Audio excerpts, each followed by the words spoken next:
Continuar con la nómina de escritores del 98. Ya hemos visto a Zorín y ahora nos toca Don Miguel de Unamuno. Miguel de Unamuno nace en 1868 y muere en 1936. Fecha que es importante.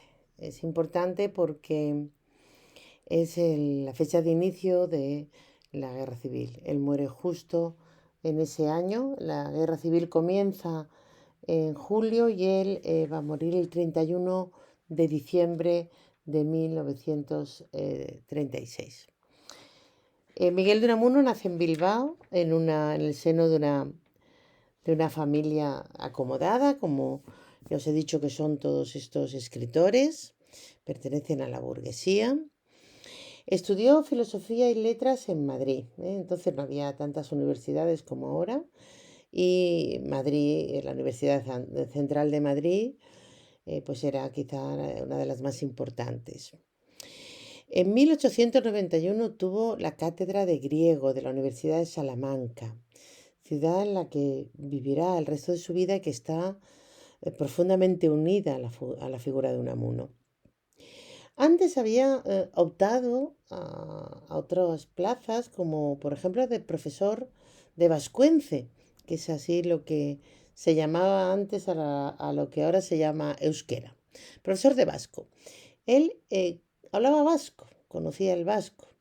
Es un hombre tremendamente curioso y bueno, pues el vasco es una lengua muy interesante para cualquier lingüista, puesto que no se sabe dónde viene, etcétera, como ya habéis estudiado en la ESO. A esa plaza de profesor de vascuence optaba también ni más ni menos que Sabino Arana, el padre del independentismo vasco. No se la dieron ni a uno ni a otro. Sabino Arana se enfadó bastante, se la dieron a un cura. Pero quizá el que tenía realmente estudios y posibilidades objetivas era Unamuno. Es verdad que le interesaba el vasco, pero le interesaba como estudio. Él consideraba que el bilingüismo era una utopía, que solamente podía existir un bilingüismo individual, una persona bilingüe, pero no social. Lo cual no le gustaba nada a Sabino Arana, no se llevaba demasiado bien con Sabino Arana. Bueno, pues obtiene la cátedra de griego, se traslada a vivir a Salamanca. Es un hombre, hay que conocer su carácter, ¿no? Para entender muchas de las posturas que vamos a ver, tanto ideológicas como literarias, ¿no? De sus preocupaciones. Es un hombre agónico, agónico como sus personajes, agónico en el sentido etimológico de la palabra. Agonía en griego significa lucha y es un hombre en constante lucha. Es un hombre que todo lo somete a crítica, todo lo revisa, pero revisa lo de los demás y lo suyo. Constantemente cualquier pensamiento, cualquier postura la somete a revisión y análisis. Y eso hace que veamos ese devenir ideológico para un lado y para otro. Entre 1894 y 1897 formó parte del Partido Socialista Obrero Español. Aquí lo vemos en una manifestación del 1 de mayo con dos dirigentes importantísimos del socialismo, Largo Caballero y Niceto Alcalá Zamora. Esa manifestación del 1 de mayo que empiezan a hacerse ahora, y creo que vimos alguna donde aparecían obreros, pues también aparecían los dirigentes de los partidos, y que tiene que ver con esa creciente conflictividad social, esa creciente toma de conciencia de las condiciones de los trabajadores y de lucha por mejorar las condiciones de los trabajadores. A finales de siglo, en el 97, sufre una crisis religiosa. Ya hemos hablado de ella. Hemos leído un poema, La oración del ateo, que tiene que ver con esa crisis religiosa. Él era un hombre profundamente católico, muy vasco en ese sentido, y en ese sometimiento de todo pensamiento, toda creencia, a un constante análisis y muy dentro de las coordenadas ideológicas y filosóficas de la época, pues deja de creer. ¿Eh? Y eso para un creyente, ya lo hemos hablado, y sobre todo en la época donde la religión tiene un gran peso, significa una angustia, ¿eh? La pérdida de la trascendencia de la vida, una vida que no tiene religión. Ya no hay más allá de la muerte otra vida. Entonces lo que hay está aquí, y esa pérdida de trascendencia del ser humano debe llenarse, y eso crea una angustia profunda.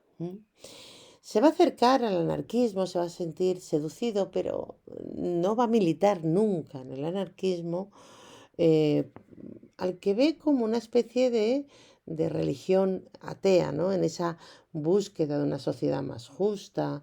Bueno, pues es una especie de concepción religiosa. Ya os dije también que el anarquismo en España va a tener muchísimo arraigo, muchísimo arraigo. En el 1900 lo nombran rector de la Universidad de Salamanca. Cargo que va a estar ocupando y desocupando a lo largo de su vida, dependiendo de quién estaba en el poder y de las críticas que hiciera al poder. Se convierte en uno de los intelectuales más importantes de la época, por supuesto en España, pero también va a tener una proyección extranjera. Su obra se traduce, se conoce, se cartea con intelectuales extranjeros. Por lo tanto, ya os digo que tiene proyección internacional. Ya veremos que va a producir incluso, bueno, ahora lo vemos. Escribe un artículo en el que critica a la monarquía y entonces lo destituyen como rector. Tenemos la primera destitución como rector. Además, cuando la dictadura de Primo de Rivera, que ya la hemos nombrado, del 23 al 30, que es un periodo histórico en que va a marcar varias generaciones de intelectuales y de escritores, se opone y entonces es desterrado. Es desterrado a Fuerteventura en 1924, lo que produce la protesta de los intelectuales españoles, pero también de los intelectuales europeos. Y eso fuerza al gobierno a amnistiarlo. Pero él ya ha huido de Fuerteventura y se ha marchado a Francia, donde permanecerá hasta el fin de la dictadura de Primo de Rivera. Hoy en día decimos, nos destierran a Fuerteventura y sería maravilloso. Pero en la época, Fuerteventura no era lo que es hoy en día. Fuerteventura era el culo del mundo. Fuerteventura era un lugar atrasado, donde no había absolutamente nada. Hay una película que recoge esa estancia allí, y no solo esa estancia allí, y luego veremos un fragmento de esa película. La película se llama La Isla del Viento, es de 2016 y de Manuel Menchón, me parece que se llama el director. El actor es José Luis Gómez, que además de interpretar a Unamuno en esta película, lo va a interpretar también en una obra de teatro donde también recrea algunas de las anécdotas vitales del autor. Bueno, aquí tenemos algunas imágenes de ese Unamuno en Fuerteventura, donde está acompañado la verdad es que no recuerdo, lo puedo mirar luego. También fue desterrado o lo visitó este amigo suyo.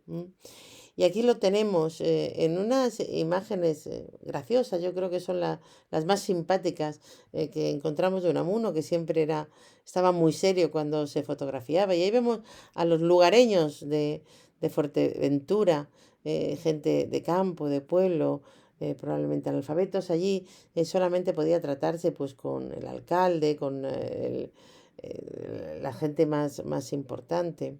Todo eso se ve reflejado en la película. Él escribe además un librito con las impresiones de la isla. Aquí tenemos a los lugareños, a esta gente mejor vestida, que debían ser los importantes del lugar. Y a Unamuno, bueno, pues con cierta sorna, ahora lo veremos, hay subidos en dromedarios, creo que son dromedarios, los de una joroba, entre palmeras, ¿no? Y con su traje, ¿no? O esta fotografía que es casi la única en la que se ríe y se están burlando de esa situación que tienen, atándose ahí con una cuerda como si fueran presos. ¿No? Eh, este es el monumento que se levantó en Fuerteventura recordando su estancia allí. Regresa a España cuando termina la dictadura de Primo de Rivera y bueno, lo restituyen en el cargo de rector, ¿no? Ya va y viene. Es un hombre tremendamente intelectual, estudioso. Ya hemos dicho que era muy, eh, muy pensador, muy curioso de todo. Y como ejemplo, aprendió danés para poder leer al filósofo Kierkegaard, un filósofo danés, y quería leerlo en su propia lengua, consciente de que las traducciones siempre se pierde algo del original. Y este filósofo, bueno, pues hay que tenerlo en cuenta, las ideas, porque es el padre del existencialismo. El existencialismo es una filosofía que se centra en la condición de la existencia humana, una corriente filosófica que reflexiona sobre la libertad del individuo, la responsabilidad del individuo ante la vida y sobre la desesperación y la angustia que esa libertad y que esa responsabilidad crean en el individuo. Algo que bueno, va a recoger también Unamuno. Existencialismo hay que saber lo que es, ¿eh? Hay que saber lo que es porque vamos a hablar de él. Vamos a tener novela existencial, vamos a hablar también de Sartre, que es el padre del existencialismo europeo del siglo XX. Bueno, pues ya este hombre tan pensador. Veis que vamos a ver muchos cuadros. Fue pintado prácticamente por todos los mejores pintores de la época y caricaturizado por todos los mejores caricaturistas de la época. Ya hemos dicho que en ese momento la caricatura tiene un periodo de esplendor y bueno, ya los veremos más adelante. Fue diputado a Cortes por unas agrupaciones socialistas, pero pronto se va a sentir muy crítico con el gobierno de la República. Él había apoyado la República junto con muchos otros intelectuales. Es además quien proclama la República en Salamanca. Pero claro, su actitud de someterlo todo a crítica, también va a someter a crítica al gobierno de la República, al gobierno de Azaña. Y va a estar muy disconforme con esa... Hay una época de mucha inquietud social, que hay atentados, y también no va a estar muy de acuerdo con las reformas agrarias y no va a estar, quizá esperaba del gobierno de la República que las soluciones de todos los problemas de España. Ya sabéis que es 98, ¿no? Y esas soluciones tardan en llegar, ¿eh? Ya veremos que tardan en llegar porque, bueno, no es tan fácil, ¿eh? No es tan fácil. Así que empezó a sentir cierta atracción por otras propuestas que planteaban la mejora de España, como va a ser la falange, los falangistas. Creo que en el 34, en el 35, recibe la visita ni más ni menos que de José Antonio Primo de Rivera, el hijo del dictador, que él había rechazado, y uno de los fundadores de la Falange. Y él va a estar en el acto fundacional de la Falange en Salamanca. Y bueno, pues empieza a ver en esos jóvenes que quieren renovar España cierta esperanza de renovación. Eso hace también que cuando se comienza la guerra civil, con la sublevación, el golpe de Estado de Franco, vea en la figura de los militares una especie de regeneracionistas dictatoriales o algo mandones, ¿no? Y ve cierta, bueno, tiene cierta esperanza de que solucionen los problemas acuciantes del país y una vez solucionados, cree que devolverán el poder a la sociedad civil. No, con lo listo que era, no sé cómo cometió ese error. Pero no fue el único. Es decir, hay otros intelectuales que apoyan a la República desde un principio, que están en la base de todo el movimiento republicano, como es José Ortega y Gasset, el filósofo, o el escritor Pérez de Ayala, que también van a ser muy críticos con la República y que también van a ver con tibieza o con cierta esperanza el golpe de Estado. En fin, se va a dar cuenta del error, nada más ver lo que está ocurriendo. Se da cuenta del error sobre todo cuando ve que empiezan a meter en la cárcel a personajes, a amigos suyos, simplemente porque eran masones, simplemente porque eran de izquierdas, periodistas, algunos los fusilan y empieza a darse cuenta de que se ha equivocado.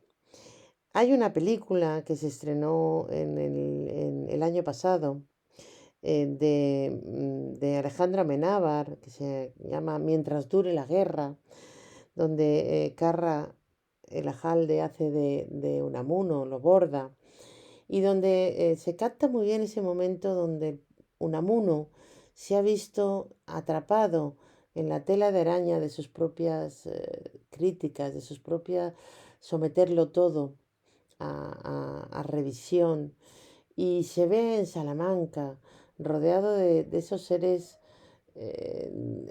que empieza a ver como brutales, de esos militares, y no encuentra salida, se ve ahí rodeado. Bueno, la película creo que lo refleja muy bien. Fijaos hasta qué punto me estoy acordando, era incómodo, un personaje incómodo, que cuando en la guerra de Melilla en 1909 las tropas españolas sufren una derrota, el desastre del Barranco del Lobo. La verdad es que el ejército español iba de derrota en derrota. Además, una derrota por los rifeños, es decir, por gente de tribus del- de lo que hoy es Marruecos. Él escribe un poema defendiendo a los rifeños y se pone de parte de ellos y pone de manifiesto la codicia colonial de Occidente, que lo único que buscaba era apropiarse de la riqueza minera de la zona. Y claro, todas esas cosas eran tremendamente incómodas para el poder. Sus críticas siempre eran incómodas. Era un personaje incómodo. Naturalmente, cuando apoya a los sublevados, Azaña lo destituye del cargo de rector otra vez y Franco lo vuelve a poner en su cargo. Es ya un rector jubilado, es un rector honorífico, pero de gran peso en la vida cultural de España y de la ciudad de Salamanca, por supuesto. Bueno, pues en esa situación donde se ha dado cuenta de su error, hay una serie de notas manuscritas de esta última época, donde él reflexiona sobre lo que está pasando, lo que está viendo y sobre su propio error. y que fueron publicadas el año pasado.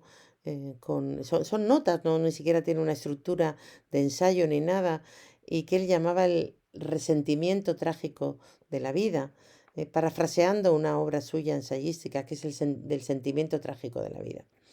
Y ahí, bueno, pues es muy curioso esos comentarios que hace sobre lo que está viendo. Luego vamos a ver algunos de esos comentarios. Pues bueno, en esta situación, el 12 de octubre de 1936, en el Paraninfo de la Universidad de Salamanca. El Paraninfo es la sala regia donde se hacen los actos importantes de la universidad. Se inaugura el curso académico. Está allí la mujer de Franco en representación de su marido, doña Carmen Polo de Franco. Hay el obispo de Salamanca y el general fascista Millán Astray. Allí va a haber un incidente importante que ha sido llevado al teatro, ha sido llevado al cine, que aparece tanto en la película La Era del Viento como en Mientras dure la guerra. Ahora lo vamos a ver. Yo he elegido el de La Isla del Viento, aunque me gusta más la representación teatral que hace el mismo actor, José Luis Gómez. Bueno, ahí va a haber un enfrentamiento que va a terminar a la salida del acto con su arresto domiciliario. Eso es octubre, 12 de octubre, y poco tiempo después, el 31 de diciembre de ese mismo año, fallece en su casa. Bien, aquí tenemos, creo que es la única foto que hay del acto, donde está Millán Astray, que es este señor de aquí, donde está Miguel de Unamuno y donde está Carmen Polo de Franco, que era la mujer de Franco. La mujer de Franco, doña Carmen Polo, sentía una gran admiración por Unamuno, una gran admiración por su poesía religiosa. Unamuno tiene una poesía religiosa importante y doña Carmen Polo era muy religiosa. Y en este acto, ella es quien lo saca de allí cogido del brazo, porque si no lo hubiera hecho, probablemente, bueno, corría el riesgo de que alguien hubiera atentado. El señor Millán Astray, que es este de aquí, era un héroe de guerra, de la guerra de Marruecos. Era un hombre de múltiples heridas en su cuerpo, provocadas por la lucha.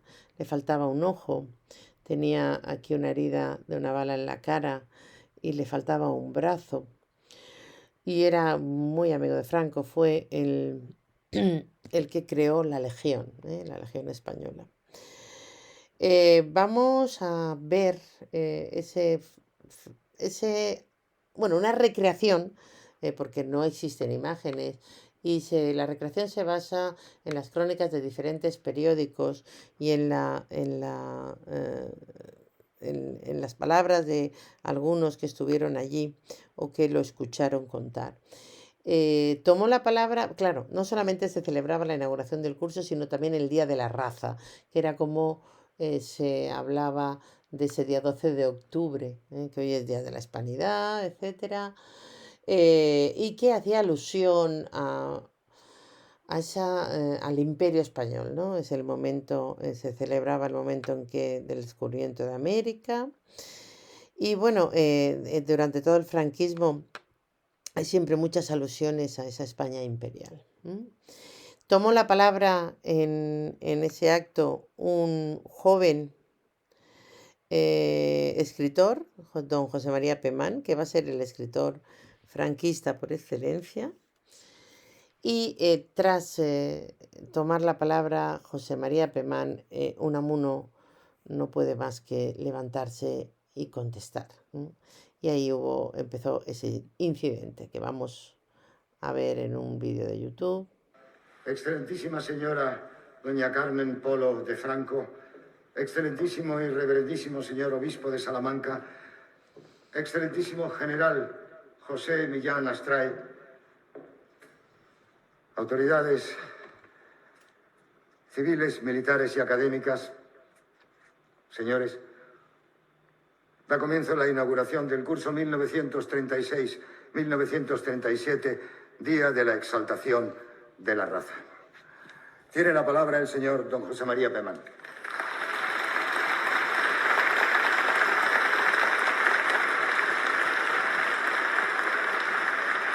Buenos días.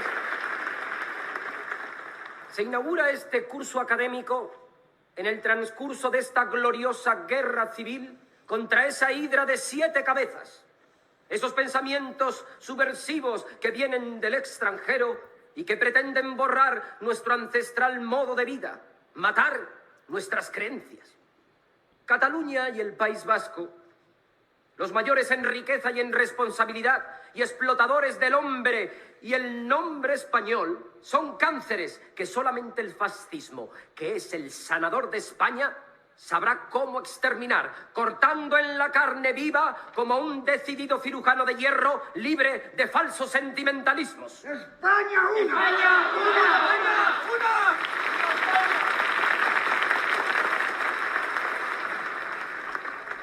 Es necesario erradicar la anti-España. Que los jóvenes que hoy aquí nos acompañan permanezcan puros. Que ninguna idea de fuera los corrompa.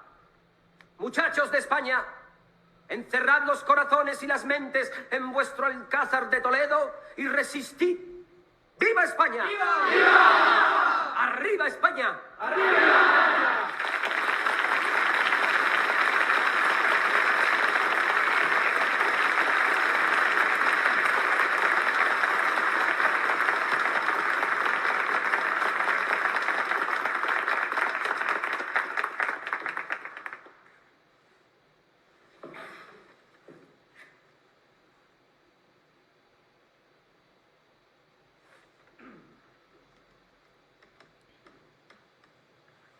Estáis esperando mis palabras. Me conocéis bien y sabéis que soy incapaz de permanecer en silencio. Callar es a veces como mentir, porque el silencio puede ser tomado por aquiescencia. Se ha hablado aquí de una gloriosa guerra civil. Pero no, la nuestra es solo una guerra incivil, no de unos españoles contra otros, sino de todo el país, uno contra sí mismo, un suicidio colectivo.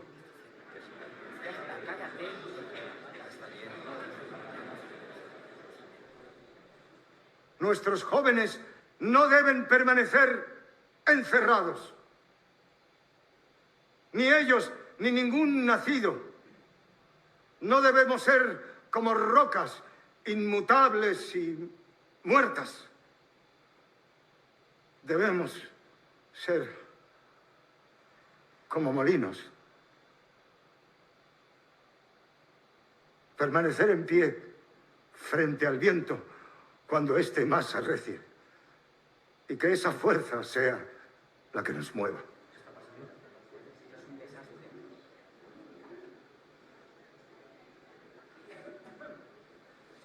Pasaré por alto la ofensa personal que significa la repentina explosión contra vascos y catalanes. Yo mismo, lo sabéis, nací en Bilbao.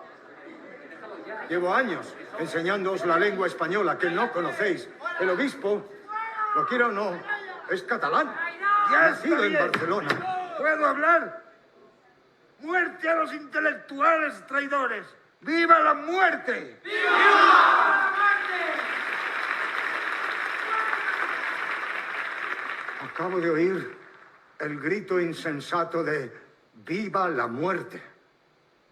Eso me suena lo mismo que muera la vida. He de deciros que esa ridícula paradoja me parece repulsiva. El general Millán Astray es un inválido, un mutilado de guerra. En estos tiempos hay demasiados mutilados en España, y si Dios no nos ayuda, pronto habrá muchísimos más. El general Millán Astray quiere crear una España nueva, pero según su propia imagen. Y por eso quisiera una España mutilada. ¡Muera la inteligencia!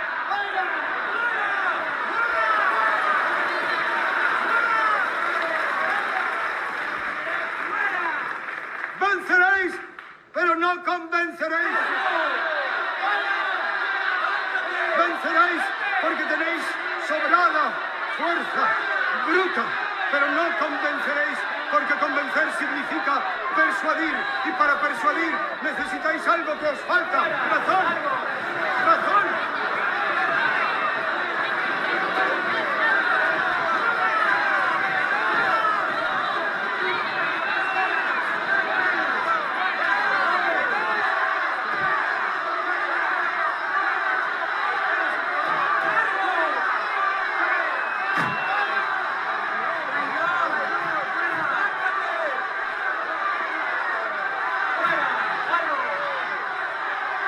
Que permanezca en su domicilio bajo arresto militar.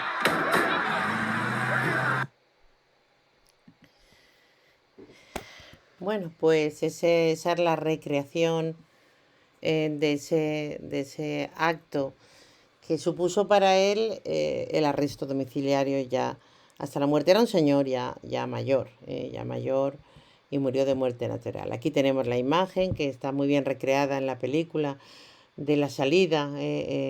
La mujer de Franco que se ha metido en el coche, a su lado va el obispo catalán, como él ha dicho, y fue despedido con gritos de fuera, fuera, y cantándole El cara al sol.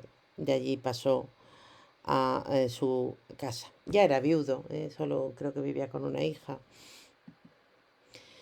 A pesar de todo, tras su muerte el féretro fue portado a hombros por falangistas. Los falangistas lo seguían reivindicando como propio. Es verdad que muchas de sus ensayos, por ejemplo, donde habla de la grandeza de España, etcétera, pueden ser interpretados como esa añoranza de la España imperial, ¿no? En fin, él fue, por ejemplo, todo ese tiempo, esas semanas de arresto domiciliario, fue visitado prácticamente a diario por un exalumno suyo, que ya era profesor de la Universidad, Bartolomé Aragón, que era un falangista. Yo creo que debe ser uno de estos de aquí. No sé si a él le hubiera gustado mucho que lo llevaran a hombros esta gente, pero bueno. No sé si poneros este vídeo, bueno, para que lo conozcáis mejor. Vencer no es convencer. Venceréis porque tenéis la fuerza, pero no convenceréis porque os falta la razón. Se celebra pues en la Universidad de Salamanca el Día de la Raza. Y entonces Millán Astray, que se levanta y dice ¡muera la inteligencia! ¡Viva la muerte! Los legionarios que querían matarle. Bueno, un lío espantoso. Y se metió en su casa y ya no volvió a salir. Menos mal que Pemán echó una mano, porque si no, le aseguro que le podían haber hecho por lo mismo, igual que a Lorca. La nuestra es solamente una guerra incivil.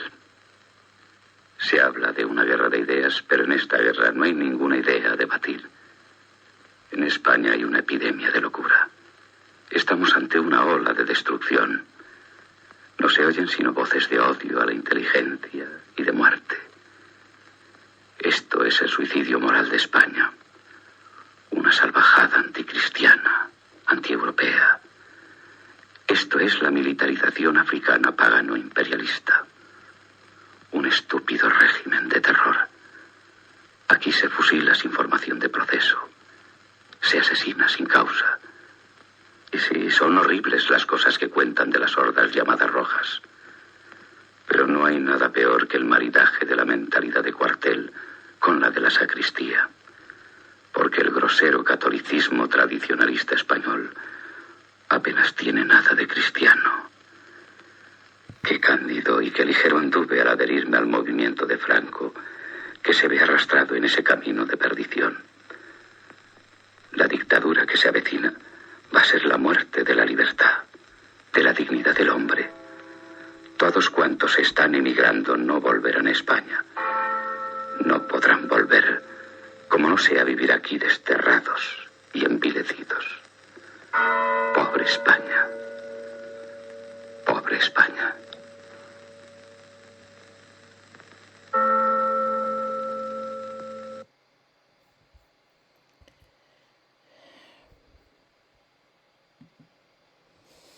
Bueno, pues ya habéis conocido un poco ese revuelo ideológico que era Unamuno, ¿no? Esperad.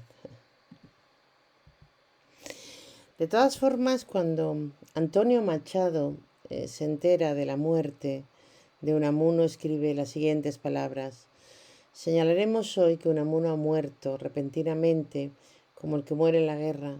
¿Contra quién? Quizá contra sí mismo. ¿Acaso también, aunque muchos no lo crean, contra los hombres que han vendido a España y traicionado a su pueblo? ¿Contra el pueblo mismo? No lo he creído nunca y no lo creeré jamás. Y hay Antonio Machado, que no perdonó a su hermano. Sí, digamos que sí perdona ese apoyo disculpad, de Unamuno a los golpistas. En fin, fue un hombre complicado, fue un hombre, ya os he dicho, tremendamente crítico. No solamente criticó la República, también terminó peleándose con muchos de los amigos o de los intelectuales con los que tenía relación, como por ejemplo con Ortega y Gasset, ¿no? Ortega dejó de hablarle, o con Pío Baroja, ¿no? Que Pío Baroja, que era ese hombre tranquilo, escéptico, y él no entendía esa actitud. Y Pío Baroja también dijo de él que, bueno, que no dejaba hablar a nadie. Es verdad que era un pelín egocéntrico, ¿eh? Pero bueno, es un personaje interesantísimo, un intelectual como la copa de un pino. Yo os recomiendo que veáis esas películas, vosotros que os movéis por las redes y por las plataformas, etcétera. La Isla del Viento, que es una película más regularcilla, pero bueno, que nos presenta ese Unamuno en Canarias. Y Mientras dure la guerra, de Alejandro Amenábar, que yo creo que es una película, yo digo que el año pasado fuimos a verla y gustó, le gustó mucho a los alumnos. La verdad es que se hicieron muy unamunianos. Vamos a pasar de la obra que vamos a ver en otro vídeo para que no se os haga demasiado largo. Y vamos a ver un poco imágenes de Unamuno. A mí me gusta que conozcáis a la figura y que conozcáis también físicamente. Ya os he dicho antes que fue pintado prácticamente por todos los pintores de la época, que tenía ese aspecto poco convencional, sin corbata, siempre con el cuello de la camisa, con ese pelo encrespado. Y casi siempre está rodeado de libros. Y en este cuadro de Solana, magnífico, hay una pajarita de papel, porque la papiroflexia, el hacer figuritas con papel, era una de sus pasiones, él se relajaba. Yo me lo imagino, esas manos relajándose. Mientras pensaba, seguro que mientras hacía esas figuras de papel, su cabeza no dejaba de darle vueltas a todo. Y aquí lo tenemos en una foto que me encanta. Está ahí mirando Castilla, esa Castilla plana de la que ya hemos hablado, ese tema de que tanto apasionó a todos, a todos los de la generación del 98, que adoptaron casi como tierra, que ensalzaron. Y aquí hay un poema que ya trabajaremos en clase, o os mandaré a hacer, pero que vamos a leer ahora, que se llama Castilla. Dice: tú me levantas, tierra de Castilla, en la rugosa palma de tu mano, al cielo que te enciende y te refresca, al cielo, tu amo. Tierra nervuda, enjuta, despejada, madre de corazones y de brazos, toma el presente en ti viejos colores del noble antaño. Con la pradera cóncava del cielo lindan en torno tus desnudos campos. Tiene en ti cuna el sol y en ti sepulcro y en ti santuario. Es todo cima tu extensión redonda y en ti me siento al cielo levantado. Aire de cumbre es el que se respira aquí en tus páramos. Ara gigante, tierra castellana, a ese tu aire soltaré mis cantos. Si te son dignos, bajarán al mundo desde lo alto. Bueno, hay algunos, bueno, el tema de Castilla, por supuesto, esa exaltación de Castilla, ese toma el presente en ti, viejos colores noble antaño, del noble pasado, esa idea de esa Castilla, que es un reflejo de la nobleza, de la grandeza de Castilla y por lo tanto de España. Lo trabajaremos en clase, para no hacer más pesado el vídeo. Aquí algunas imágenes. Está la escalera de la Universidad de Salamanca. Fijaos en la forma en que lleva el sombrero. No lo lleva como lo llevaba el resto de la gente, o con su boina tan vasca, o aquí en la cama leyendo, ese intelectual. Su casa en Salamanca, su mujer, su Concha, como le decía, mi Concha, de la que estuvo enamorado desde niño, y con la que tuvo 9 hijos, una familia muy numerosa. Ella muere antes que él. Y en la película, Mientras dure la guerra, la de Amenábar, tiene una parte muy lírica donde él recuerda a su mujer, ya es viudo, cuando en el 36 ya ha fallecido Concha, y él la añora. Aquí tenemos esas fotos familiares, no están todos los hijos, seguramente nacería alguno más. Eran 9, dicho, ¿no? 1, 2, 3, 4, 5, 6, 7, todavía quedaban 2 por nacer. O esta foto de un Unamuno tan humano, tan padre, que a vosotros puede resultar una tontuna, pero no lo es, porque en esta época no se consideraba varonil el llevar a los niños al brazo. Los hombres por la calle no llevaban a sus hijos del brazo.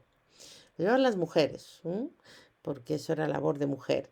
Y esa foto que se hace llevando a su hijo con esa sonrisa, la segunda, después de la de Fuerteventura, bueno, pues nos muestra como un ser muy humano.